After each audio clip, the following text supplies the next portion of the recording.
So I cute. think we're streaming. Yeah, we're. Every Yeah, we are. Sunday she wore unicorn ears. Oh yeah, it was a fun phase. It was all these little headbands. Yeah, she was just. We didn't even know which one was yours unless we saw that. She's. I don't want to. I don't want to talk about her because she hates that. I mean, I know she's probably feeling it radiating. So I'll talk softer. I mean, she was just so adorable about things, and she used to wear this. She had this like cat beanie thing that had these things that she wore that thing for like 5 years straight. And until, I mean, it barely could fit her anymore, but I mean, she wore it, and it was adorable. And then she had like these boots that she Twinkle wore. toe boots. What? The twinkle toe boots. The twinkle toe boots, and they were like, and she would wear those all the time. And like when something happened to them where she got too big, They were too small. they were too small. She was just like so heartbroken. And it's like it, you know, with Kayla, I mean, it was. She's the typical first child, spoiled, whatever, you know, expects things to just be there. Love you, kiddo. But with Christine, she never really asks for much. She's always thinking about like, well, it's, you know, consideration of what it means for other people, not, you know, and so so whenever there was something like that, I'm like, oh. So we had to get her, you know, the bigger size boots. And I'm like, well, I can't. And plus, when she was little, just a little flesh. Big eyes. Oh, it was just brutal. So yeah, it was like, well, of course we and then her little style comes through.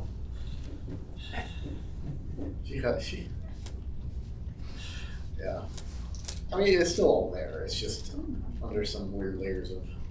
We and I were talking Teenagers. this week, sometimes it comes up, what age will we be in the resurrection? And we have this, welcome to Geekland if you ever come to our house, and, you know, we talk about this. Yeah, it is like, wow, you know, this, it was in the context of whose wife will she be in the resurrection? Oh. What age will we be in the resurrection, and time, and how warped it is, and the nature of sin, and yeah, how we sin and we don't even realize it. We don't even know what to call it. Yeah.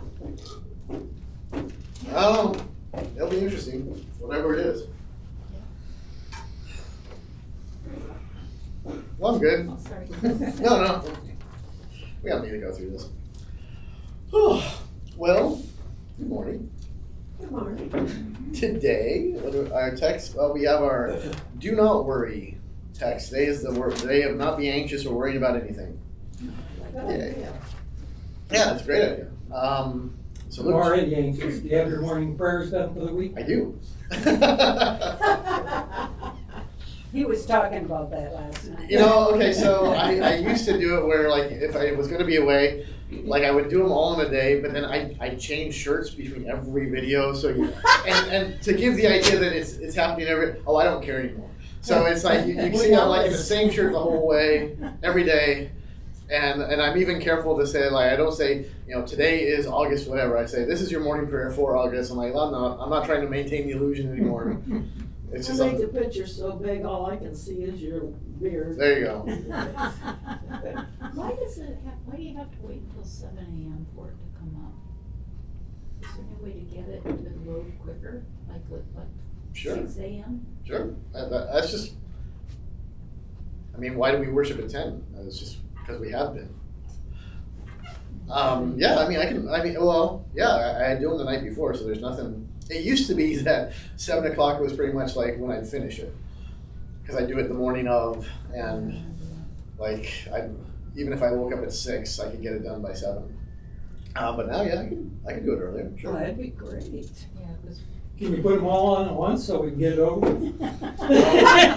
No, because Can you put him in when I do a marathon, it's by the end of it, I'm like, I need a good solid day between each one, because I'm like, I already talked about this like 2 minutes ago. I need a day to forget what I said the day before. So yeah, I can get them there at 5. It doesn't matter to me. She wanted to know if you could go into purgatory twice. Oh yeah, After he said that, I think you should. extra secret purgatory. Or Paul Ditto. There We get those It might be stars. transferred out of purgatory to the other one. We'll see how today goes. He hasn't got that power. Hey, be glad I slept through that class at seminary. What we got? So the Genesis 15 reading that we have is just 6 verses, and it's God talking about how his how numerous his offspring will be.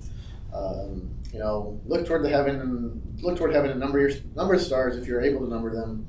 So shall your offspring be. And he believed the Lord and counted to him as righteousness.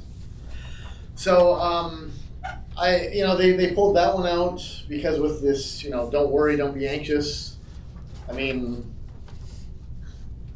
Abraham was told, hey, you're going to have all these offspring, and Sarah was barren and he was old. So, how is this going to happen? Behold, you've given me no offspring. A member of my household will be my heir. I mean, he's like, look, we made a mess of things. And you gave me this great promise. We didn't believe it. Or at least we were impatient. And we made a mess. And now it's all falling apart. So worry, anxiety. And God's like, don't worry, I got this. Numerous stars, yada, yada, yada. So there's that. The Hebrews text doesn't, actually, are we going through Hebrews right now? I don't know if we are. I didn't look at the readings for last We week. just picked it up Okay. short while. That was Colossians. Is Yeah, it it Hebrews was. next week? Hebrews is the next week. Yeah, it's the second half of this. Oh, okay. So, yeah, it's not Sort of necessarily this roll call of faith. tightly bound. I mean, it's this great cloud of witnesses is kind of the text, the epistle text.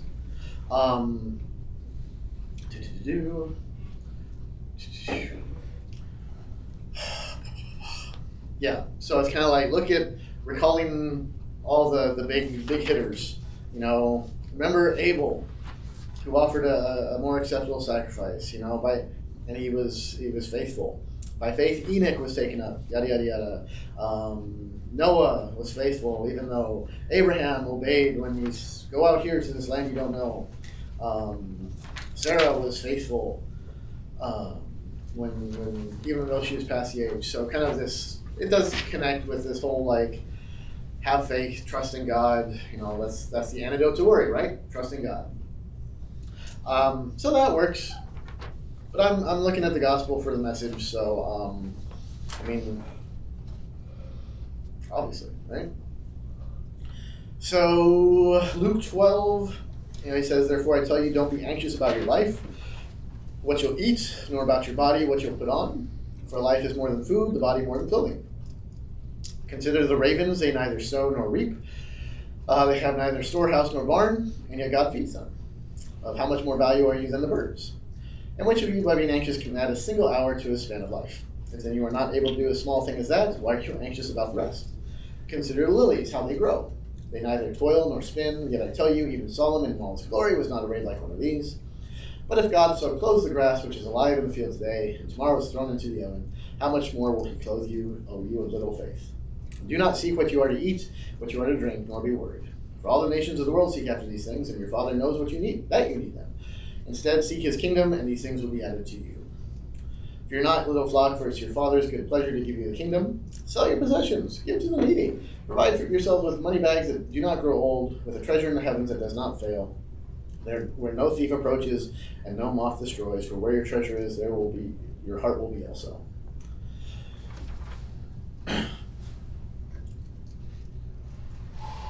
So yeah. Okay then. It was on the screen. So. Yeah, actually, you always hear this: "For where your treasure is, there your heart will be also." That's always a stewardship message.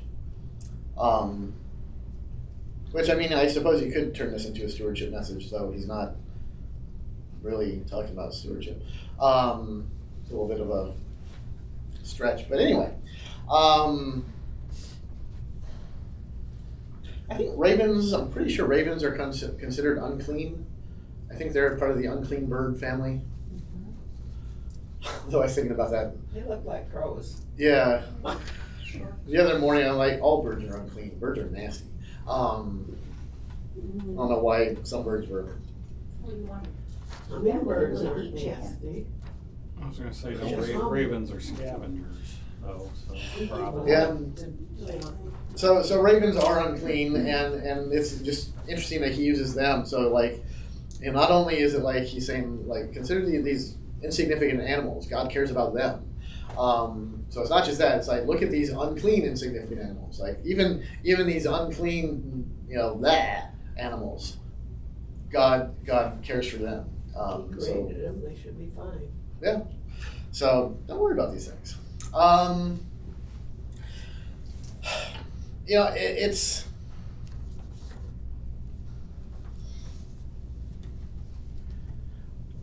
this is one of those things where people have come to me. I think this is one of the definitely in the top 10 of issues that people are concerned about is their worry. And they usually point to this passage particularly because it's like, well, Jesus says, don't be worried. And I'm worried. Therefore, I'm not listening to Jesus. I'm sinning against Jesus. And even though we always confess that, we sin against God, when we sin against anybody, we're sinning against God too. So I think we all have kind of an idea about that. But, I don't think functionally when we think about when we say something mean to somebody, I don't think our first thought is like, oh no, I've sinned against God. We just think, no, I've hurt this person. I need to make this right. I need to, apologize, clear the air between us. We don't automatically think like, oh, that sin is, affecting that relationship too. But here it's where it gets very pointed where if you worry and Jesus says, don't worry, then you're rejecting what Jesus says.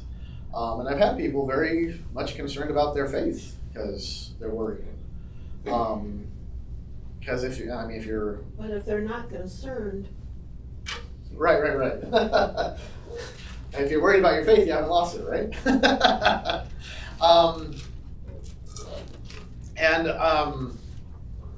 Usually when I pull this one out, it's kind of like, well, it's not so much. Worry is yes, worry is sinful.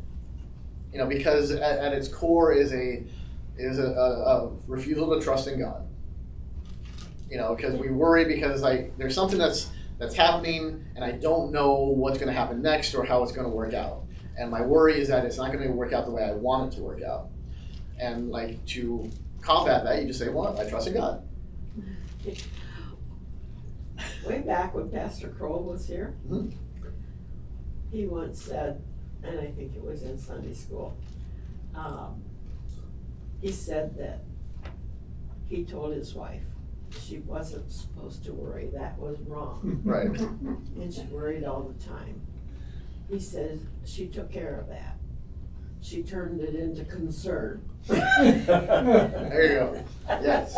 Not worried, I'm not anxious, I'm concerned. Yeah, that's pretty good, I like that. But yeah, it's not trusting in God.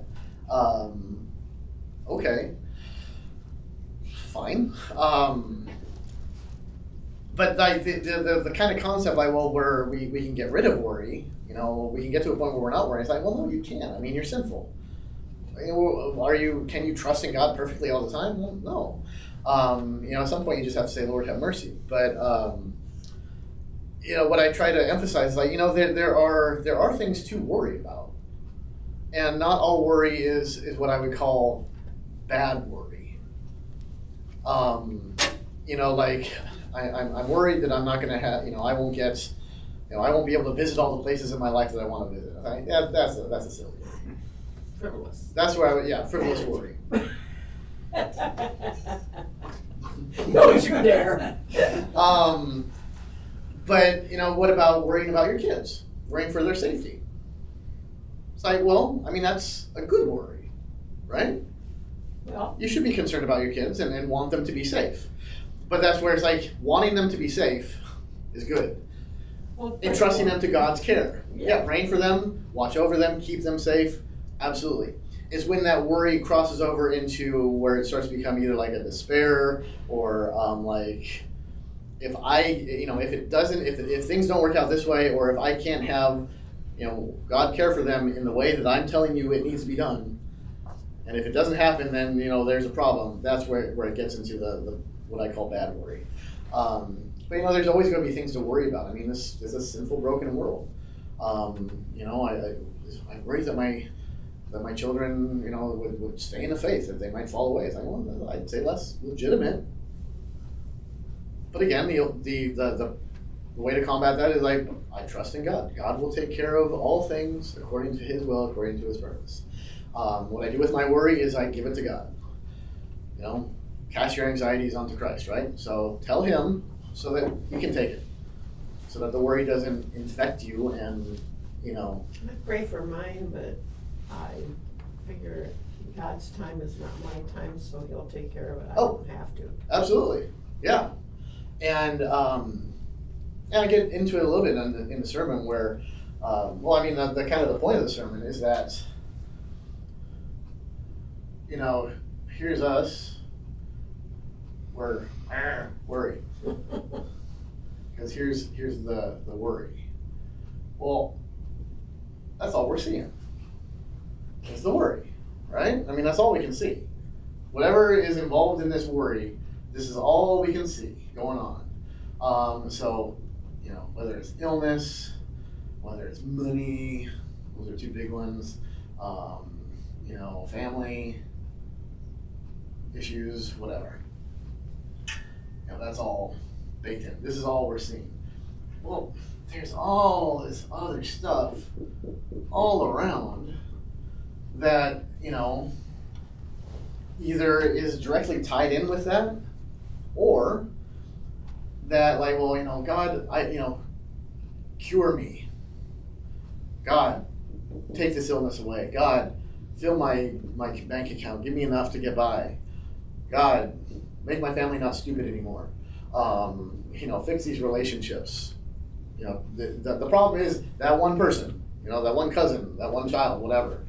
Fix them. Well, first of all, maybe it's not all them. Maybe money isn't the issue. I'd hate to say that illness is not the issue there, but what is God doing through these things? First of all, first we have a very limited view of these things anyway. We don't have the big picture of all that. But then we also don't have the view of here's this person on the edge of the church, maybe a weak believer, and they struck up a friendship with you, and now they're seeing you deal with these things. Well, why is God making me go through this? I'm so worried about these things. Well, if God is taking you through this, and you are doing your best to cast your anxieties on Him, to turn to Him, to say what, this sucks, but I trust in God. Maybe they're being strengthened by it. Maybe they're seeing you go through this stuff, and maybe you die. Well, you're all gonna die. We're all gonna die. Maybe you don't have enough money, and maybe family does fall apart. Okay, but what if, again, this person is seeing you deal with these things in a godly way? What if you going through this actually causes that you're now allowing people to come in and be Jesus for you, to bring the Word of God, to be your encouragement? Jesus is actually going to be using these people to comfort you. And the only way that works is that they see you and they come and they reach out to you. There's a lot of what ifs because we don't know how God works through all these, and that's the point. We don't know how God works through anything. All we can see is through the little peek hole. That's how we look at our lives. We just we're looking out there and well, it looks like that. You're missing a lot. And that's not a dig open your eyes more. It's honestly, the people is probably for the best, because if we could take in everything, we'd go insane. It'd be too much. It's the same thing when, you need to go and save the world. It's good luck with that. We need to help everybody. We need to be globally minded. It's okay, Do it. Where do you want to start? Now, there's a little village in Afghanistan right now that needs you. Okay. No, we only have a very limited focus and a limited scope. So it's just about expanding this whole view. And, the heart of the sermon is just, our approach to worry is usually like this. Here's my worry. And here's God. And it's like, here are the points of my worry. So I want God to deal with these points. God, deal with that. We're giving him chores. This is us telling our kids, do this, this, this, this. But, obviously this is wrong. Here's our worry. Here's our God. Notice, the worry's actually inside that realm, and God's considerably bigger. But what worry does is it pushes God to the outside and makes him very tiny.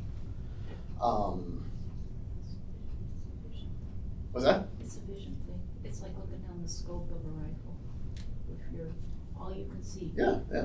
And the worry is in your crosshairs all the time. Yep. And I say that because I grew up in a hunting family.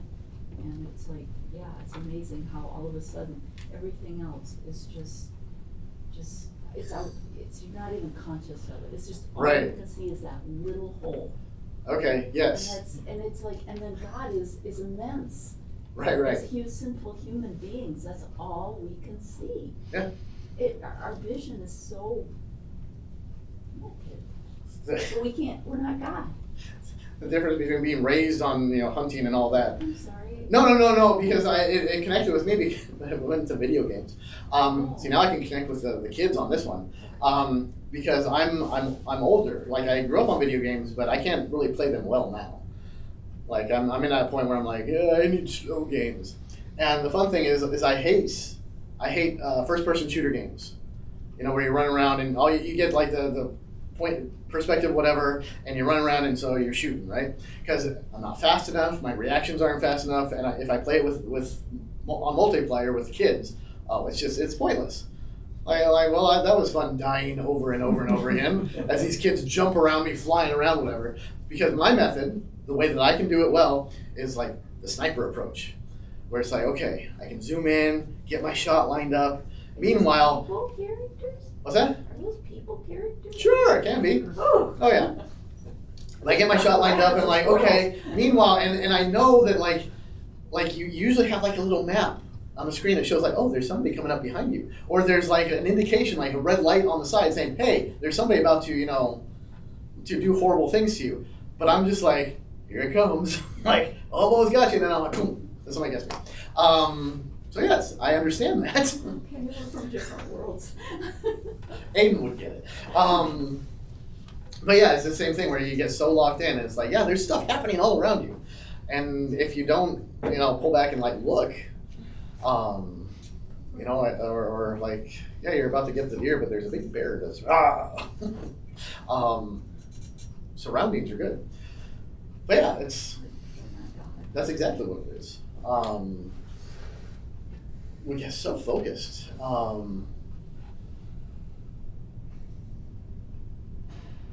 else was I going to say about I that? think one of the dangers, if I can add that, Sure. is that in your focus, your hyper focus, you think you can solve. You start to think it all depends on me to solve the problem, and then you forget all the people around you and all the other needs, Sure. and there's like this self.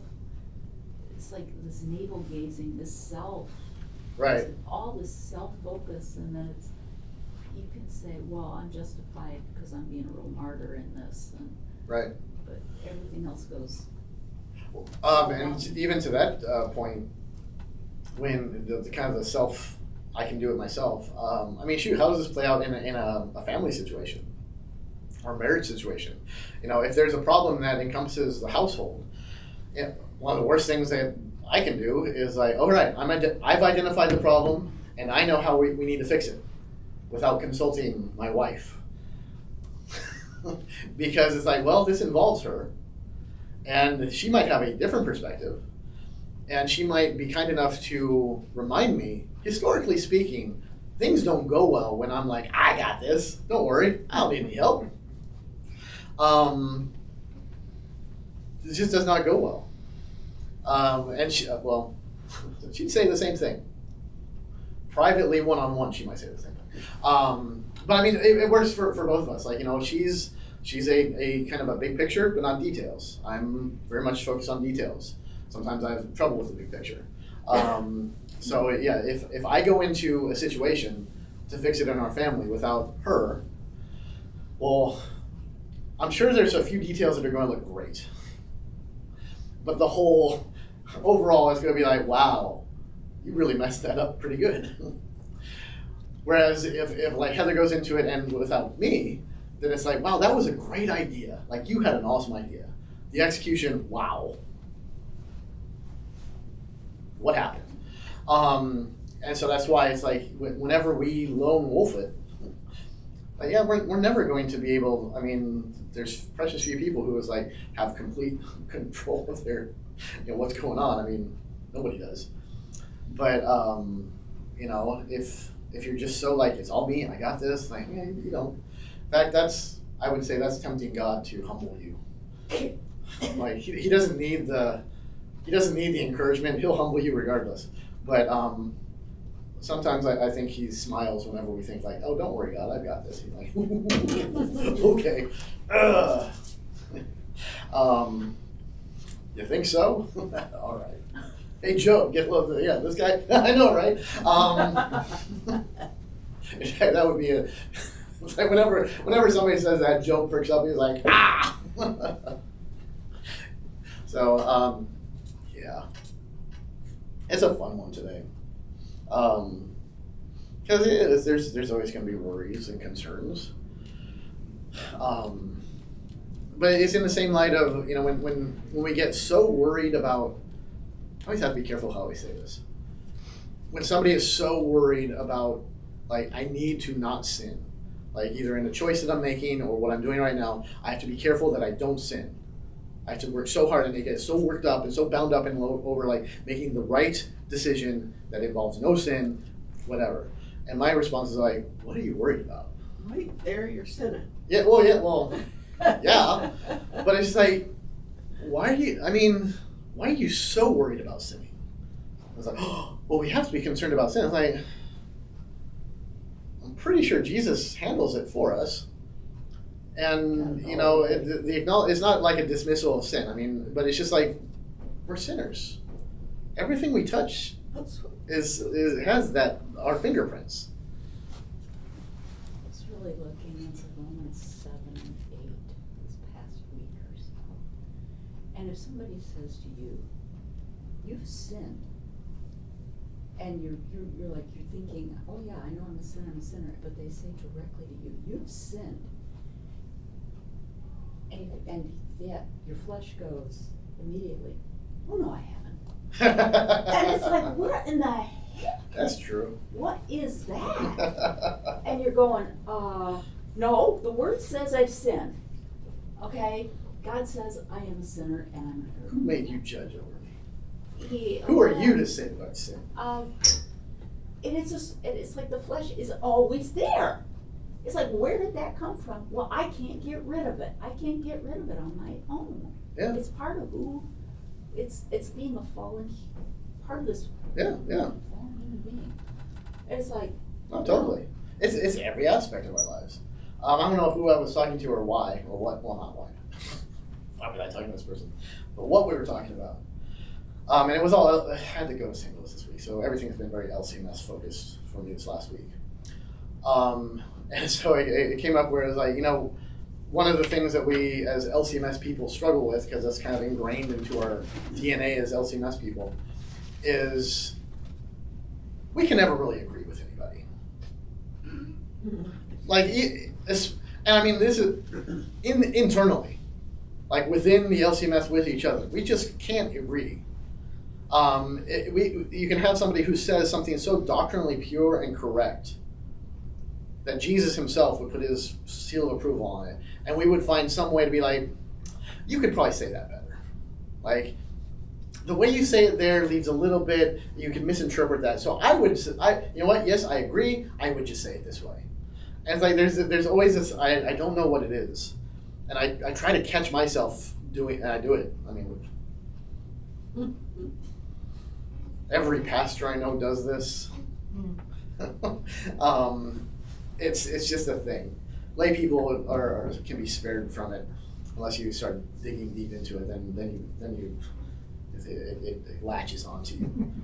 But pastor, like anybody, deacons, anybody theologically trained in the LCMS, rostered workers, whatever, they just have this innate, that little, it's a little Walther on the shoulder, or whatever you want to think about it, who says like, they didn't get that completely right. That could have been said better. You could do it better. Yeah, you're right. And it's always there. It's the 2 P's. 2 P's? Yeah, pride and perfection. Oh, there we go. But those are sins, so we don't have that. It's Okay. You just gotta one up the next guy. Right. So, but it's always something that is like, it's always needling you and like, no. It's always there. That's why I gave up reading the Lutheran Witness. I don't know what you're talking about. Thank you. It's not just theology either. No. There's a lot of that in science. Oh, really? Yeah. But science is so objective. No. That's what I was taught. There's facts. Don't believe it. Not even numbers. Oh, let's not start about numbers being subjective. That's part of being human, Lee. It just reminded me of one of my favorite Simpsons quotes is when Homer says something like, "Oh, you can use statistics to make up to say anything's true. 75% of people know that." I'm reading a book right now, how to use statistics to lie. Oh yeah. Yeah, and it was published in like the 1950s. It's still.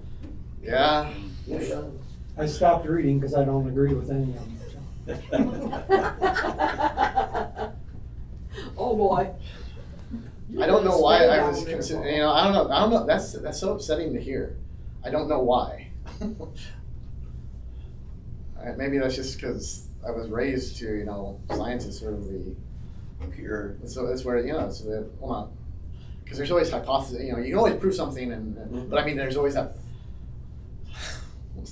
Well, see, I'm very legalistic in my science, but I'm very gospel centric in my theology. So that's good. That's probably good. Interesting, very interesting. What was I gonna say about science? And a lot of it is pride.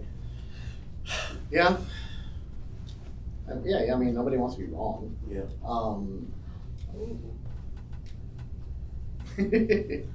I'm sorry, I just felt some gas bubbles. I just wanna do it the right way. Why? Go to sleep when. Oh, do that the right way. Oh, yeah, sure.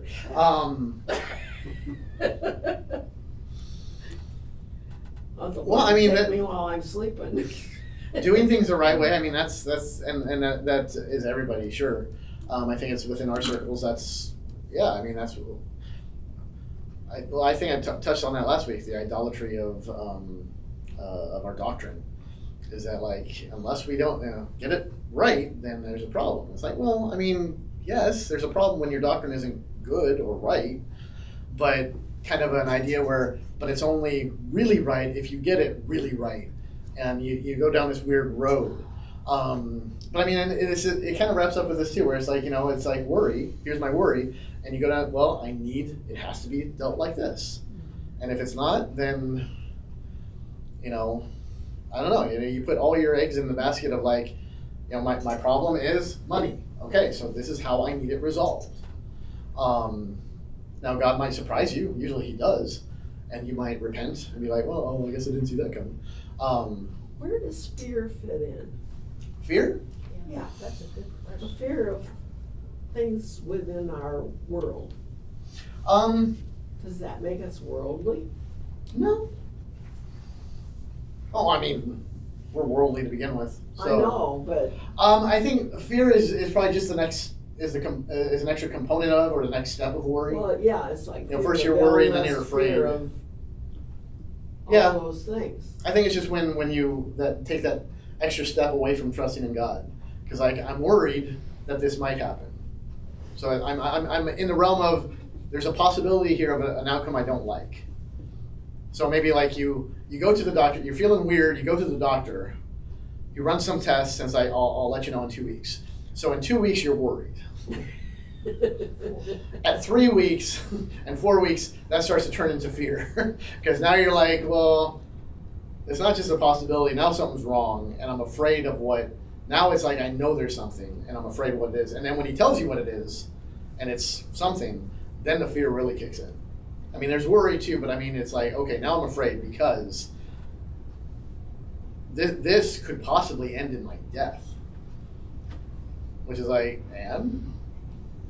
This is not my bedside manner, by the way. You know, I don't walk into the oncologist's office with somebody and be like, "You're afraid of dying? What's wrong with you? You have little faith." Actually, maybe it's not all bad. I'll save that for you then. I pray we don't have to go there. Yeah, well, yeah. Why? What are you worried about? Why are you praying to avoid these things? No. Say, "Come, Lord Jesus." But yeah, it's just these are worry and fear are just they go together. It's just the degree, I think. But I mean, it's still all rooted in where's the trust? You know, because the root of anything is if there's fear, it's like, well, okay, then what are you afraid of? I'm afraid I won't have what I think I need. It's like God says, you don't even know what you need. That's a fact. I'm glad you say so because, you know, speaking from a place of wisdom, you know, she's asleep, she doesn't know what she needs.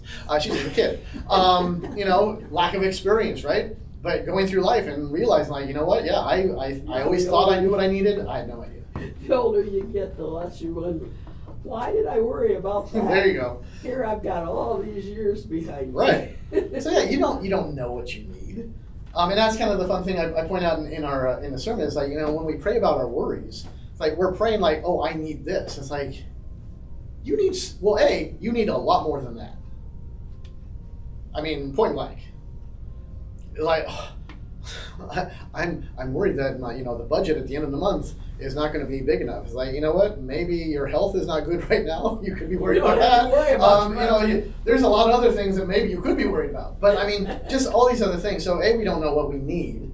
But then what's the fear? That it's not going to work out like I want? Like, well, again, not my bedside manner.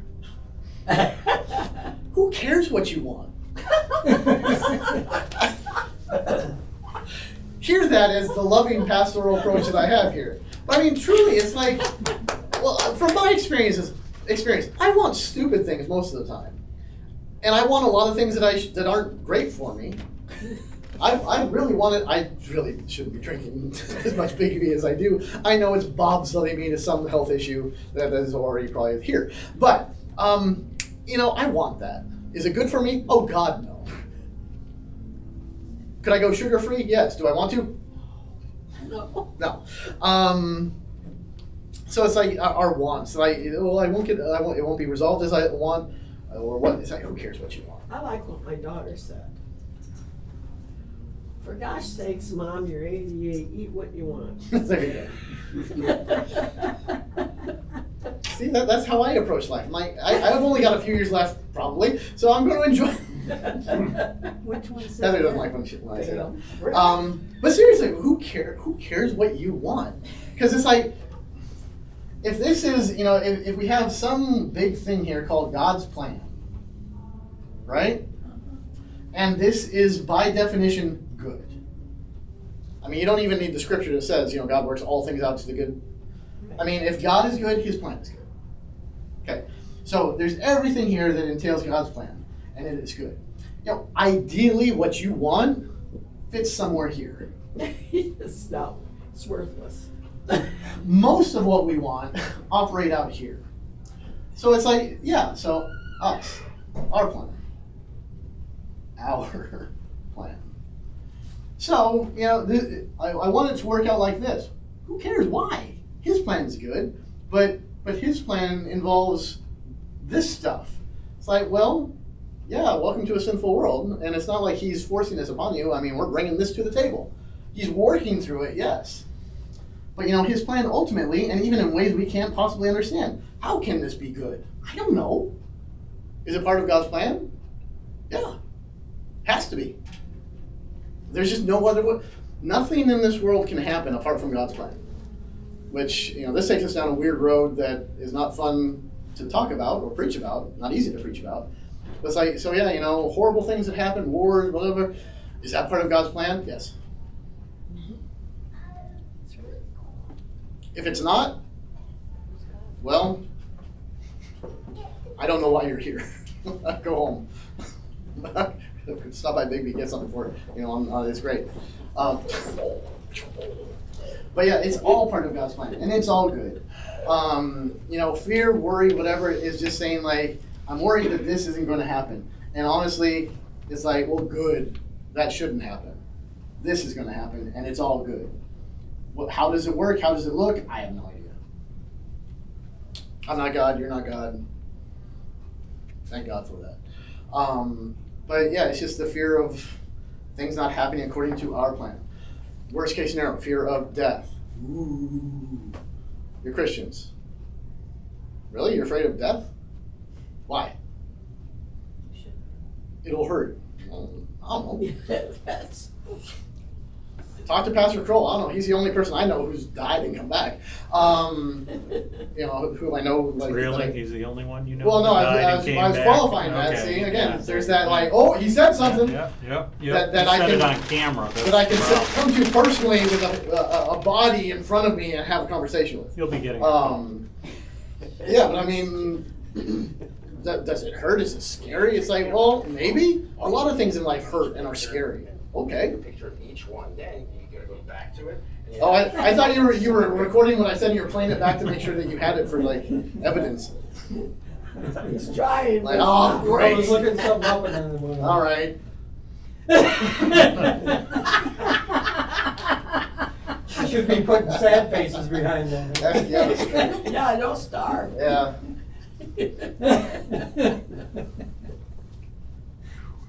I can't wait for Ron to see this. Actually, that'll make him feel better because he'll be like, well, I lost my stars, but at least I'm not in purgatory. But the worry is. Yeah, yes. All right, so that's it. I So can get there. don't be worried. Who cares about what you want? Your fears are silly. Jesus loves you. Amen. That's the sermon. There you go. Thank you. That didn't take long. Now we can read.